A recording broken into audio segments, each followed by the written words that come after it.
Hello, my name is Carson Luter, and I'm the host of Theme Park School, a themed experience educational podcast.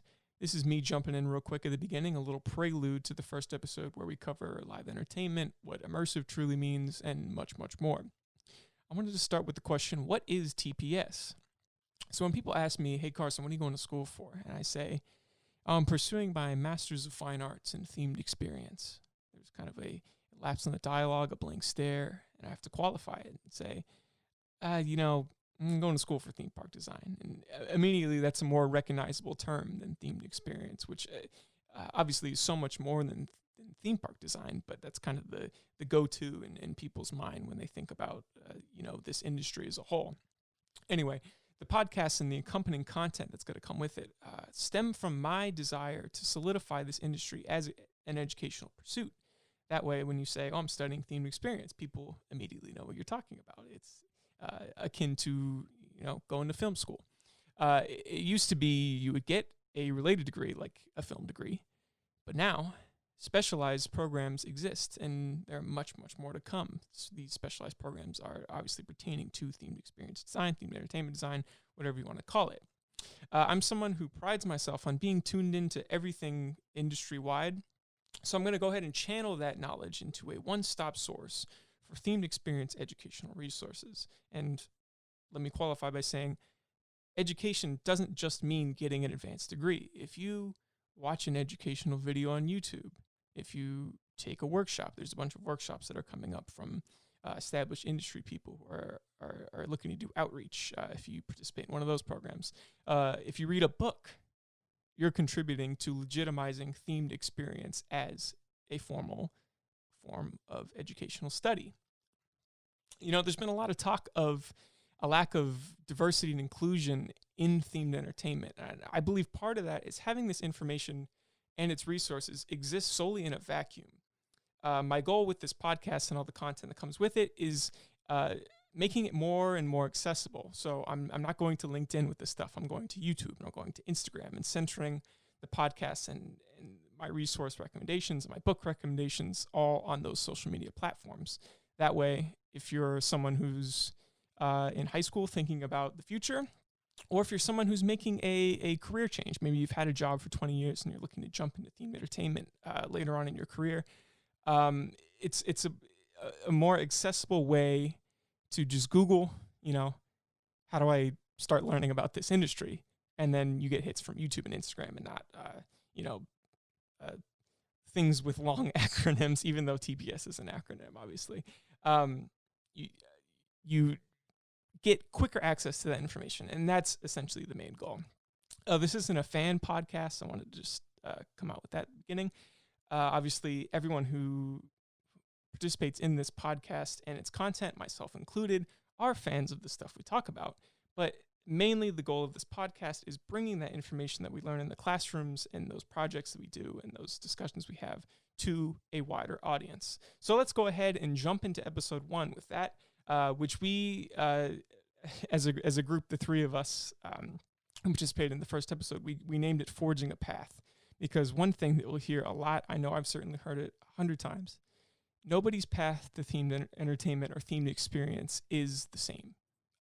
I think for younger people especially, there's a lot of imposter syndrome going around, and people are worrisome of applying to these programs and these workshops online and applying for jobs because they think that their experience background doesn't match someone that they've heard of who is maybe a little bit more established in the industry. And this first episode is certainly about breaking down that wall. The three people, myself included, that are talking on this first podcast, we have backgrounds into themed entertainment that you would probably at a first glance consider unrelated. But I think it's all about taking that experience that you've had, even if it is unrelated to themed experience or your desired career goals, and then channeling that experience into little skills and knowledge points that you picked up, and then putting that energy towards what you really want to do. So with that, we're going to get started here. I was so excited to bring my friends Jordan Zauha and David Brescia in for the first episode. We're all in the UCF Themed Experience MFA program together. And these guys are great. These are just two of the smartest people I know. most well-spoken people I know, so it was awesome to start with them. But let's jump into it. Thank you so much for listening, and welcome.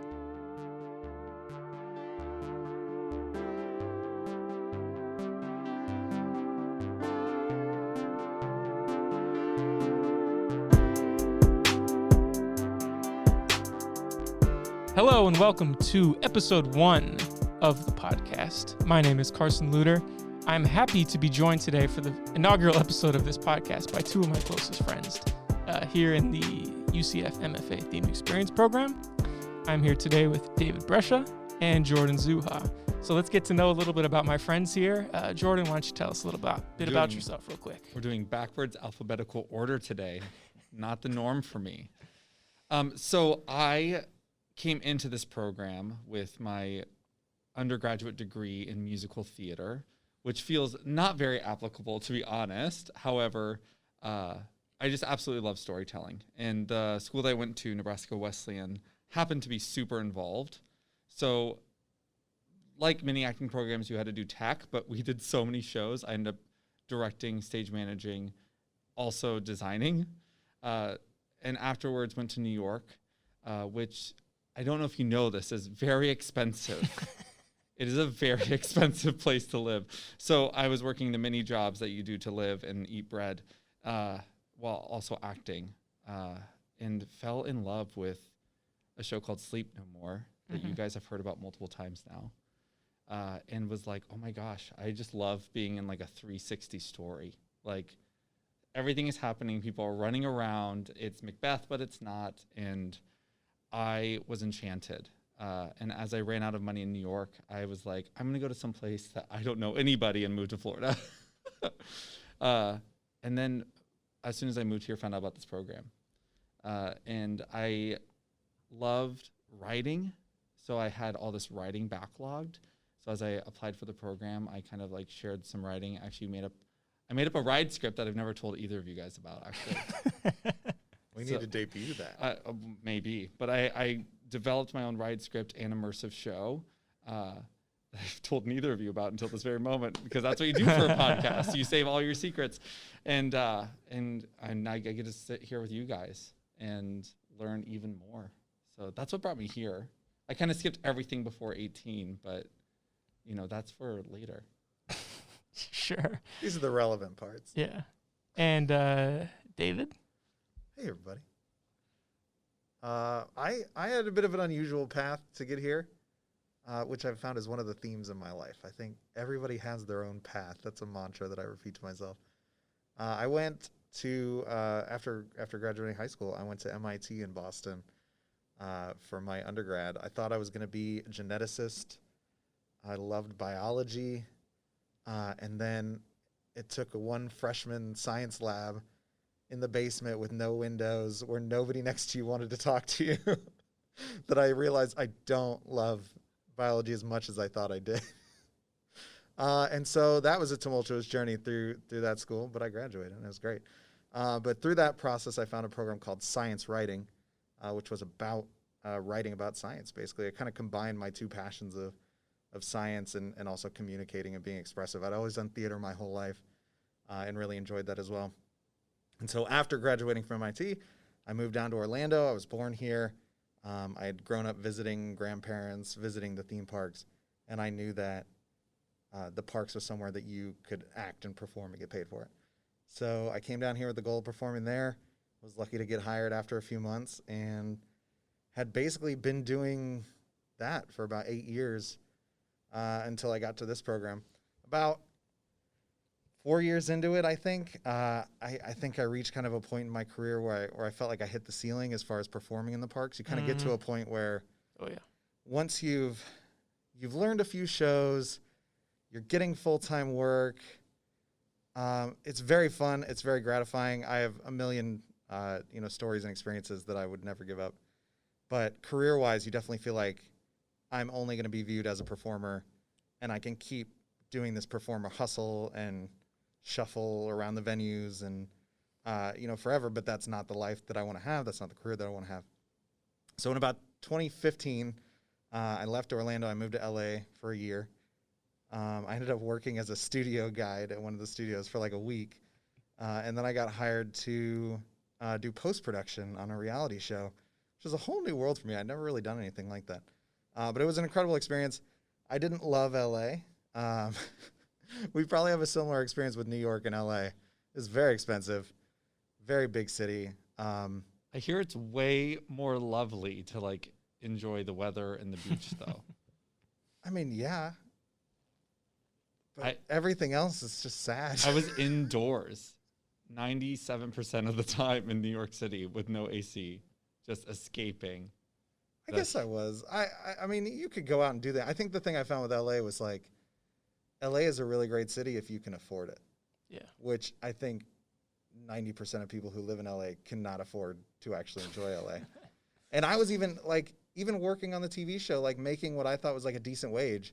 I was like barely paying rent and getting by. And I was like, I don't understand how anybody lives here. I don't understand how people with families live here.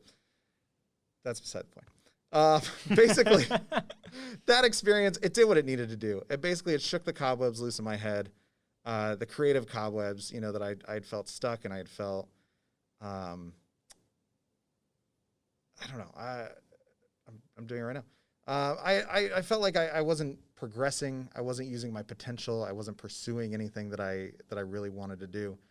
And so with that knowledge, I returned to Orlando with a newfound kind of focus and passion to move up in the career of creative entertainment, themed entertainment, to a point where I could be the one starting to create these experiences that I had been able to perform in for so many years. So spent the first 3 years of that realizing that's much easier said than done.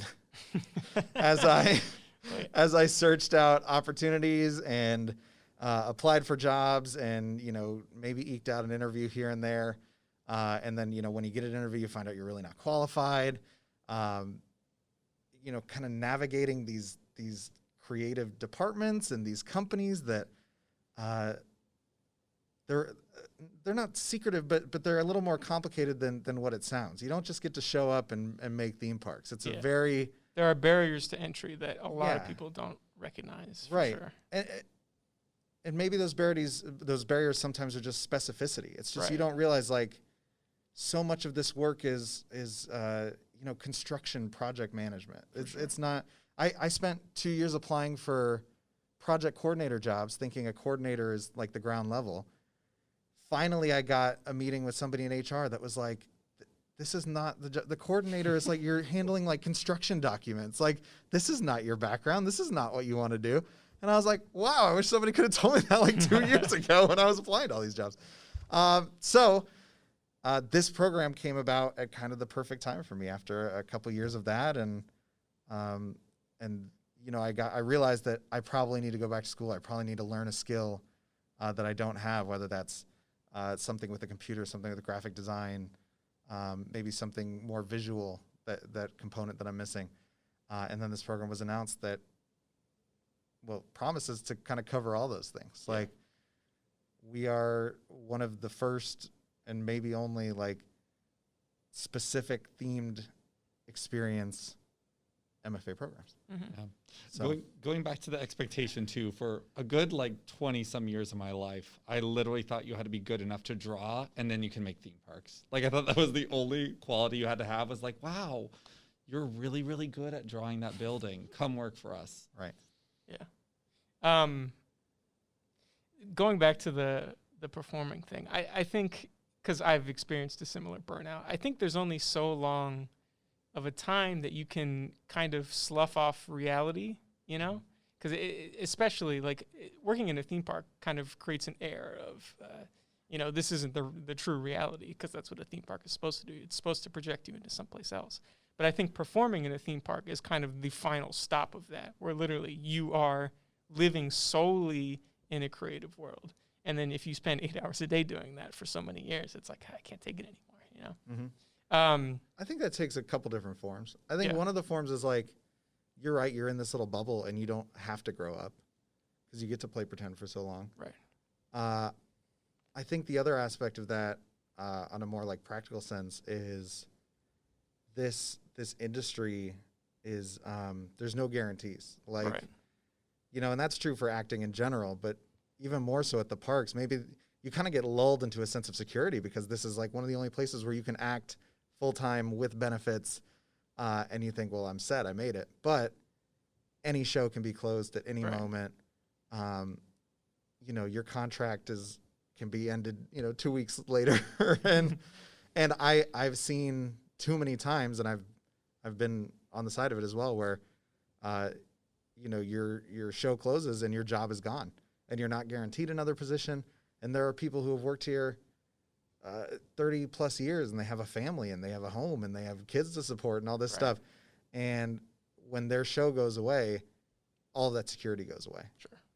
And so I personally made the choice for myself that was something that I wanted to try to avoid. And I think I also felt that like I had more to contribute personally. Like I do have an educational background that I feel like I can kind of push myself into the over the line, as the term goes, into like the creative, decision makers and creators.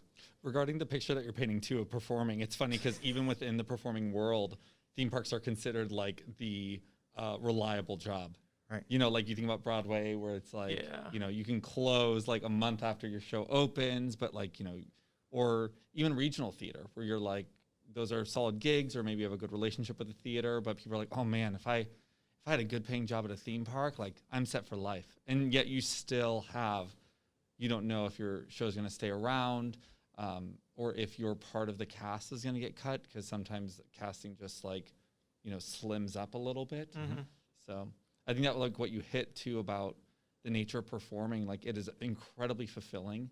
I think that as a performer, like I love being in that story, and I want everyone to experience that. I want every person who walks through like a theme park gate to kind of experience what it's like for us as actors, whether they want to or not, that they'll kind of get a little bit of that joy of like forgetting or leaving behind anything that they've left outside of that gate. Yeah. And getting to make that for people just feels way more, I don't want to say stable, especially in times like now, but there is sort of this like safety net of people will always want entertainment. Right. Since the beginning of time. And immersive entertainment is new, it's exciting, and it's going to be around for a while, for a very long time. It's going to be the new TV, it's going to be the new film, it's just going to be a staple. Yeah, and it's such a new thing, and this is kind of transitioning into the next couple topics, so good. Immersive entertainment is something that is so new. The format has not even been close to being solidified. We've seen like little inklings of what this medium could be fully executed. But I think like the final, like this is it. This is the pinnacle of immersive entertainment. We've not hit that point. We're not even close to hitting that point. Nobody's figured it out yet. We need a couple more years of R&D to figure out what it's going to be. Going back, since we all have the shared background of being performers, and the one thing I wanted to talk about today is kind of the mantra that everybody in the industry has is, this is a multidisciplinary industry. Not everybody has the same path to themed entertainment, and we're definitely examples of that, of people who have come from different backgrounds with different experiences to add, and this kind of hodgepodge of an industry that we're working towards. But specifically for us, how do you think being a performer prepares you for themed entertainment? For me personally, I can start with my answer. So much of what, and we've seen this firsthand just from being in classes for a year, so much of themed entertainment is getting your idea across. And having an idea, you can have a great idea, but if you can't find a way to like execute and present that idea, it doesn't matter if you have a good idea. And the visuals can only take you so far. So I think kind of the thing that puts us at a little bit of an advantage is the ability to get up in front of a crowd and convey the emotion of an idea or a concept that we have appropriately to a group of people and then get them on board with it. And there's a lot of people I know. Eddie Sato always talks about that, and like getting on the ground and rolling around and using your body for stuff. And Walt Disney did that when he was doing storyboards for movies and stuff, like really getting into the live performance aspect of everything. So I think it's important. But I wanted to hear you guys' thoughts on that too, because you guys have been performers for so long, and you can bring your own expertise to that kind of themed entertainment realm from that, I believe. Yeah, I think practically you make a really good point that being a performer does give us a valuable skill set in terms of public speaking, in terms of communicating. Yeah. Which I think, as we've learned, even just the first year of networking, like it's such a huge thing to be able to present yourself amicably, to get your story across very quickly, communicate what you can offer to someone very quickly when we're pitching our projects and things. It benefits us a lot to be able to put our ideas into words and communicate them effectively. I think a little more conceptually, going back to Jordan's point, I think he nailed it on the head, hit the nail on the head. Doing so great at communicating words effectively. When he talked about the interactive nature of performing at the parks. And that is my favorite aspect, and I think what makes me so passionate about performing at the parks is that interactivity, where it's fun to put on a show that people watch. It's even more fun to pull an audience member into the show and see them light up. And it's maybe a guest who's never been a performer before, who's never been the star of a show. And we always say at the parks, like, the point is you're supposed to make the audience the star, make the guest the star. And so these shows kind of become very like selfless acts of like, we as the actors, we're facilitating the entertainment, but we want to set up the guest to get the punchline. We want to set up the guest to get the big laugh or to have the proud, triumphant moment at the end when everybody cheers for them. And that moment when you see their face light up, and they're having an experience that maybe they've never had before, of having an audience cheer for them, of having that performative moment, it makes me so happy to be able to share that feeling that I have when I'm performing, and why I want to make these experiences for other people. I want other people to be able to do that. Your story reminded me of like I'm going to call it like a myth, because I don't even know what the real answer is anymore. But when I was working in the theater, somebody somewhere told me, like, do you know why we bow at the end of a show? And I was like, oh yeah, to like be acknowledged, because the audience wants like a cathartic moment. And they're like, oh no, like you are serving the audience. So just like a servile person in the past would bow to the guest of honor. Like we have done our job, so we are letting the guest of honor know that like my service is done. And that transformed. That blows my mind. I don't even know if it's true. How many times have you bowed to an audience and you don't even think? Well, and like, for me, it's a gratitude thing. You're thanking them for their attention and applause. But I think it's so funny because it's, you always think of the acting diva, that I'm doing this for me or whatever, and I think there's something so great when a performance and entertainment is selfless and it's giving, Yeah. And I just, it reminded me that like everything I do on that stage, like I got into theater and performing because I loved being immersed in the story and telling that story. And in the end, it never was about me, and I think that realizing that moment kind of transitioned me, I think, into this field, because around that time was when I was performing less and less. I think that, I don't mean to be stereotypical in the way that I guess I would say performing has influenced me coming into the field. But in Stanislavski, his students, in Stanislavski's book, his students are obsessed with wearing the costume and seeing the set. And early on in the book, he sets up a room to see if they can actually act, and he sets it up perfectly. They think that they are actually in a room or an apartment. They don't know that they're actually on the stage. And I think that part of me lights up when I'm in a theme park. This past year before COVID, I know this might shock some people, but I went through an obsession with touching set pieces. I would literally go like into the Emporium and like touch the wallpaper, or anything that was accessible to a guest and like planted down, I would just touch. And again, I know it sounds so weird in our world now, but I'm the same. I'm so tactile. I touch everything. I think that as performers, like when you get into costume and you have the full set, like you literally, in between them calling cues for lighting, you're like, okay, wow, this new like prop that they gave me, what does it look like? You're like touching everything, seeing it, getting immersed. And I think that has always been how I've approached every project that we've done for school, has been like, what is the guest seeing? What can they touch? What can they sit down at? How does that make them feel? Because ultimately, you're going to visit your own creation. Like, of course, I'm going to go to this place that I made, and I want to experience that, and I want to see that. And another one, too, that I don't know if it's a performance thing or an us thing or a me thing is multiple perspectives.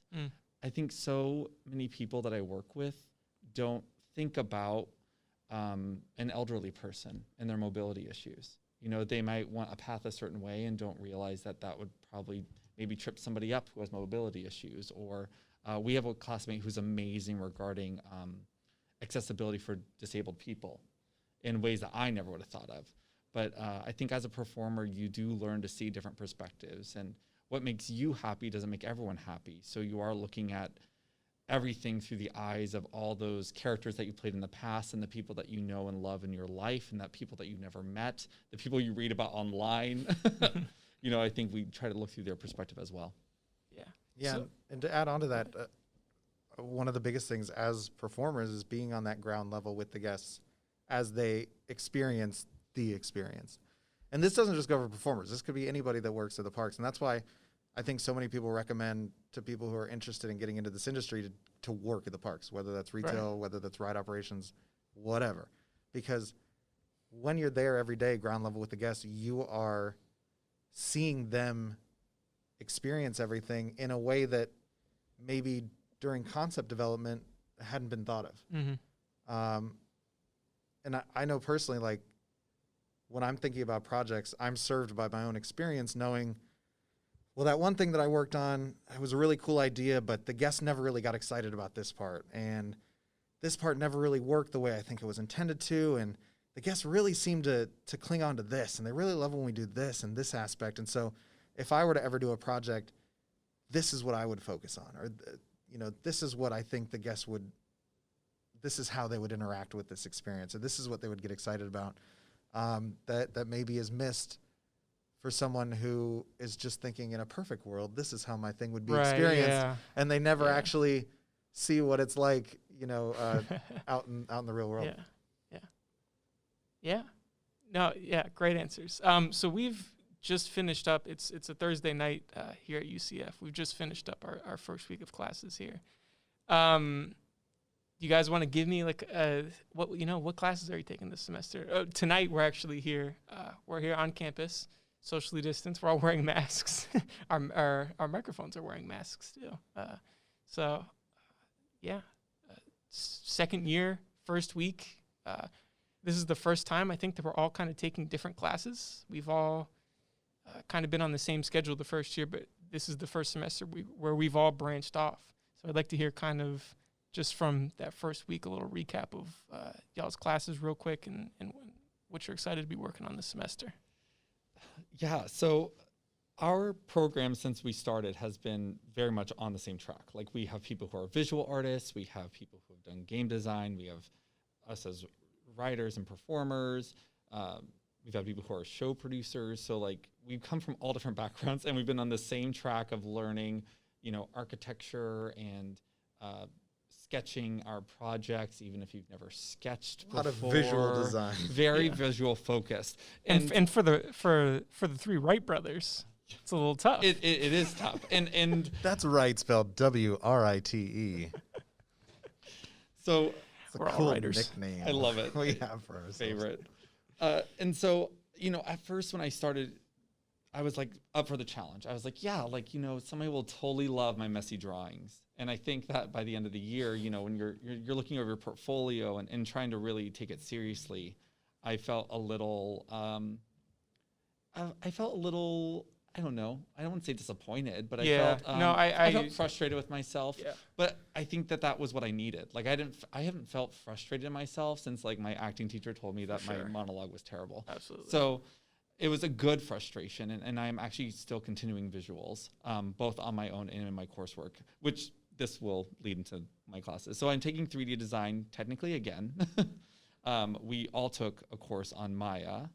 I just thought Maya was some fun program and that was frustrating every now and then. Little did I know that it was developed by and for Pixar and Disney Animation uses it to make their movies. Yeah. I had no idea. Real I just deal. thought it was this frustrating program I was trying to do for class. So this year we're doing Vectorworks, which I've actually used in the past. So it has been fun already. And it's after taking that last class, I'm like, oh, I get it now. Like it's so much better. We are doing a storytelling course, which is part of our core. And I imagined storytelling was going to be like, oh, we're going to go over Joseph Campbell and the hero's journey. Right. And we are getting stuff. We are getting to the roots of storytelling, like literal, like you sitting around a campfire or at home with your family, and you know the stories that you tell about your life or the stories that have been passed down through generations. Just really the roots of what engages people. Beyond that, we're taking Immersive Experience Studio, so we're a 1 to 4 hour experience, which is part of our progressive track as well. And lastly, so the reason why I told the whole story at the beginning, I had all these visuals of things that I had drawn, hand drawn, and that's not going to be the job I get into right away. No. Maybe one day I can come up with a cool concept drawing, but you know, in a year when I have to get an internship, that's not my main selling point. So I actually went to our program advisor and was like, hey, I'm going to create my own class. Yeah. I need to write. I want to do everything from like rough writing concept down to a full attraction script. And he was like, cool. You have to work with an artist. And our program advisor is so smart because what he knew is that like when I put that in my portfolio, somebody's going to be like, but what does this look like? Yeah. And so I'll be able to put our classmates' pictures, credit them, and be like, this is what my written concept looks like. So we developed that together, and we are being taught by the amazing Dr. Baker, who is pioneering the world of academic research for themed entertainment. Yeah, absolutely. So that's my course load. I know I kind of went deeper into that than I needed, but yeah, so trying to continue the visual learning, but branch out into what we do best. Yeah. I'll go next because I think I'm closest to that. So I'm in the 3D Vectorworks class. I took the 2D one last semester, so it's kind of a continuation of that. I'm taking the 3D because of your recommendation, by the way. Like, well, you're the one who was like, you should do this. And I was like, okay, if you liked it, then I'll take it. Yeah, no, it's Vectorworks, the way it's taught by this instructor at least is pretty straightforward. So I think that people who are less visually inclined and not going to be sitting in front of a computer for 8 hours a day, you know, doing stuff in Maya or Rhino or Blender or like that, I think Vectorworks is a lot easier for that. We're all in the Immersive Experience Studio class together, and I'm actually taking 2 unique classes. I'm taking a VR intro class, which should be pretty cool, kind of pairing us with people who are engineers and computer science majors and attempting to create some kind of cool storytelling experience through VR. And then I'm actually taking a Preparing Tomorrow's Faculty course because, you know, like 30% of my reason for being in this program is it's a terminal degree. I hope to teach this someday. So this is kind of that first step into becoming a adjunct professor or an associate professor or whatever at some college somewhere, teaching, you know, the tenets of themed experience. I'm shook. I had no idea. I don't think I told anyone. I had no idea that you were doing this, Carson. That's so cool. Yeah, it should be I feel cool. like I need to reveal a secret by the end of this podcast. Yeah. Yeah. And then I'm in all those other classes. And then, but David has 1 or 2 unique classes? I have one unique class? Okay. Yeah, I'm taking it easy, guys. Yeah, I'm in the Immersive Experience Studio, as everybody else is. It's a continuation of last year we did Small project studio. Yeah. I was going to say small experience studio, small project studio. So this one's just a little bit bigger, a little bit more involved. Storytelling is great. I'm a little surprised by its content as well. It really is a theater, even like an acting class. Like, right. It's about expressing yourself. It's about storytelling. It is about performance. We're going to be doing some recorded performances and stuff like that, which I think will serve us. I think Sure. One of the things I think that has come up a few times in this program is this is the Themed Experience MFA. It is in the theater Mm-hmm. department. We're getting a theater MFA with the Themed Experience track. Which is typical of these programs. Right. Most of them are either in the theater school or draw heavily from the theater school. But by its nature, we're having a lot of classes that were originally purely theater classes. Right. That either the teachers are adjusting the curriculum or they're graciously listening to us when we're like, this is what we'd like to focus on, or this is how we'd like to translate this. Which I think has worked out for some students better than others. I've felt a little resistance from some students of like, I don't want to do theater stuff. And it's like, at the end of the day, this is all theater. Theme parks are theater, very large, expensive theater. So my track, my kind of focus with my electives has been more like directing and stuff. So last year I took a theater for young audiences class, just going through like the history of kind of young audience plays and all this kind of stuff, with my thought being that, you know, if we're going to be writing for theme parks, that probably includes a lot of family experiences. You probably want to understand what is asked for and what's required when you're involving children. If not necessarily a children's attraction, but a family-friendly attraction or something like that. And so this semester I'm taking a directing class. It is directing for young audiences. I'm kind of like piggybacking on the Theater for Young Audiences track in the theater department as well. So that's been kind of cool that I get to have them as a little group, and I get to feel like I'm, you know, hanging out with them once in a while too. Right. But yeah, so that's just for my own development. If I want to be a show writer, if I want to be a show director, which at the parks, it depends on the company, but a lot of times it's very closely linked, where show directors will be doing the writing for shows. So that's what I've kind of been trying to beef up that skill set. Yeah, and to kind of go into the deeper ideas of live entertainment too, is that like, I think we can say now, like, well, of course, live entertainment is part of the design wings of these companies, but that wasn't always the case. Like Disney Parks Live Entertainment was actually a separate wing, and then they started being underneath Walt Disney Imagineering. Right. And I don't know the history of creative, but I do know in the general, there were departments that were outside of Universal Creative that now are like tied closely. So I think that your plan with that is actually really, really smart. And some people might think that it's a separate part, but it's going to continue to get more and more integrated, especially as immersive and highly immersive environments become integral. Yeah. You're welcome for that segue, by the way. Maybe we can talk about that a little bit, because I think one of my experiences in this program, going back to what you said about not feeling very visual, I've definitely had that frustration as well in this program, that I don't feel very strong visually. Sure. And we're surrounded by some incredibly talented visual artists, both hand-drawn, computer-generated. And it's tough because that is so much of what you see in this industry. When you watch it behind the scenes, they're not showing you the script writer writing the cue, you know, dialogue, the pre-show safety spiel. They're showing the concept art. They're showing the computer artists. They're showing the drafters. They're showing the previs of these incredible rides. And it's like, my mom used to always do an analogy of like, you know, when you mow the lawn, you get to see the result of your work, right? You get to see the short grass. Like, as writers, we don't really get to see, you write it and there's some words on a paper. Like it's not very visually gratifying. And that's even something we've run into with our portfolio reviews, where how do we present ourselves as writers when they're flipping through everyone else's visual portfolio? They're looking at incredible art, and we have the art that we could manage, that we're trying to sell our idea, which is the main part, is the words and the concepts and the ideas. And that's just not as easily graspable. It's not as easily understood or digested by someone, you know, trying to understand your work.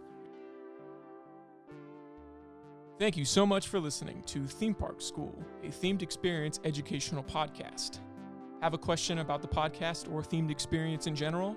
Be sure to reach out to us at themeparkschoolpodcast@gmail.com. Follow us on Instagram at Theme Park School Podcast for book recommendations, helpful resources, and more. Theme Park School, a themed experience educational podcast, is not affiliated with any theme park, design firm, university, or trade organization. Views expressed are those of the host and the guests.